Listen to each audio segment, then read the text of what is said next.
경제가 코로나19 이후 회복, 상승하더라도 주식시장은 하락장일 수 있어 라는 미국 동부 시간으로 1월 20일 아침 7시 반에 나온 월스트리트 저널 기사입니다. 이 기사의 주요 문장들을 보면서 어떤 내용을 말하고자 하는 기사인지, 이 기사에 대한 미국 독자들의 반응은 어땠는지 한번 살펴보겠습니다. 안녕하세요. 미국 주식 관련 소식을 전해드리는 미국 회계사 미국 주식 두더지입니다. 저는 매주 월요일부터 토요일까지는 오늘의 미국 주식 뉴스를 새로 업로드하고 주말에는 미국 주식 한 개를 정해서 분석하는 영상을 업로드하고 있습니다.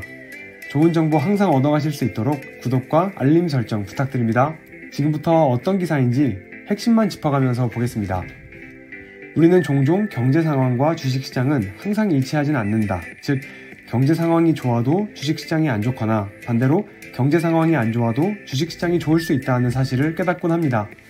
역사적으로 이런 불일치는 드물었지만 코로나19 상황인 지금 경제는 회복하면서 주식시장은 하락할 수 있는 가능성은 충분히 있습니다. 최근 몇 년간 미국 주식시장의 상승세는 숨막힐 정도로 경이로웠는데요. 현재 미국 경제가 코로나19 발생 전보다 확연하게 악화된 상황이고 수백만 명의 미국인이 여전히 실업자 신세인 것이 단적인 예입니다. 하지만 주식시장은 지난해 봄 공포의 하락장에서 벗어나 1년 만에 새 주요 지수 모두 신고가를 이어가고 있는데 현재 주식시장의 밸류에이션, 즉 기업이 창출하는 이익 대비 주가 수준이 90년대 말 닷컴 버블 당시와 1929년의 대공황 직전의 주가 급등과 비슷한 수준이다 라고 합니다. 여기서 잠깐 부연 설명하면요. 90년대 말 닷컴 버블은 2000년 3월 10일 최고점 5048.61을 찍은 나스닥이 2002년 10월까지 약 7개월 동안 78% 하락했던 주식시장의 대폭락 사건을 의미합니다.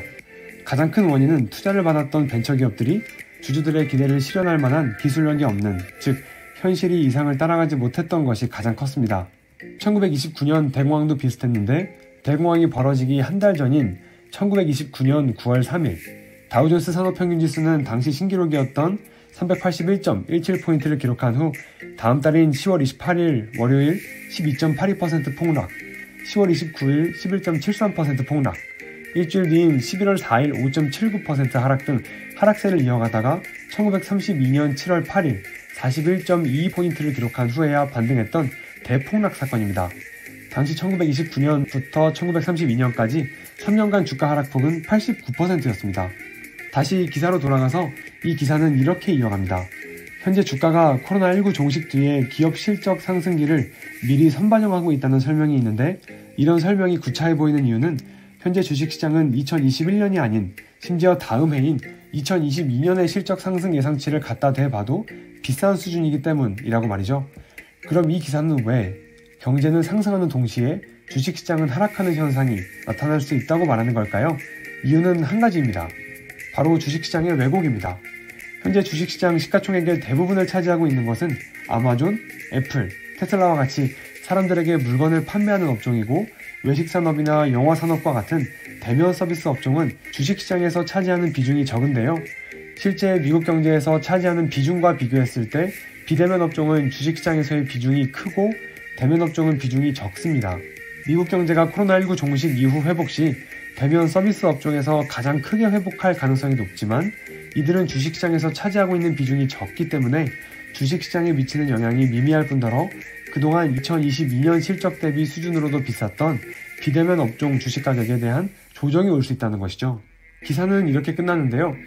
보통 작년 대비 올해 GDP가 상승하면서 고점을 찍고 있을 때, 즉 2021년이 그런 해가 될 것 같은데요. 이런 해에는 보통 주식시장에 하락장이 나타나지 않지만 예외가 있으니 닷컴 버블이었던 2000년 2분기 당시 전년 동기 대비 GDP는 5.3% 상승하고 있었지만 주식시장은 닷컴 버블이 터져 하락하고 있었다고요. 기사는 이렇게 마무리가 됩니다. 그럼 이 기사에 대한 몇 가지 미국 독자들의 반응을 보는 것으로 영상을 마치겠는데요. 위의 기사부터 보시면 복잡하게 생각할 필요 없다. 연준은 수조 달러를 금융시장에 부었고 그 돈은 어디론가 가야 했는데 그곳이 주식시장이었던 것이다. 향후 몇 년간 S&P 500 기업들의 주가는 현실적 수준으로 내려올 때까지 부진할 것. 아래 기사 보시면 올해 안 좋은 경제 상황에서도 주식시장은 급상승했다. 반대 상황이 벌어지지 말란 법은 없지 않은가? 시가총액이 상위에 속하는 S&P 500 기업들의 주가는 과대평가되었고 어이가 없는 수준이다. 요즘은 0.001% 이자를 주는 예금 대신 퍼가 300인 인덱스 펀드에 투자하는 시대니까. 여기서 인덱스 펀드는 ETF를 의미하겠죠? 다음 기사 보시면 내 집을 지을 시공업자와 올해 집을 새로 지을 것인지에 대해 어제 얘기를 나눠보았다. 시공업자 말로는 건축자재 가격이 너무 올라 자신 같으면 올해 새로 집을 짓지는 않을 것이라 한다. 그는 현재 물가가 비정상적이라며 지금 지을 집을 당장 팔 게 아닌 이상 건축 자재비가 정상 수준으로 내려올 때까지 기다리라고 말했다. 이상 댓글 다 읽어드렸고요. 시청해주셔서 진심으로 감사드립니다. 미국 주식 관련 소식이 가장 빠르게 업로드되니 구독과 좋아요, 알림 설정하시고 많은 정보 얻어가시기 바랍니다. 감사합니다.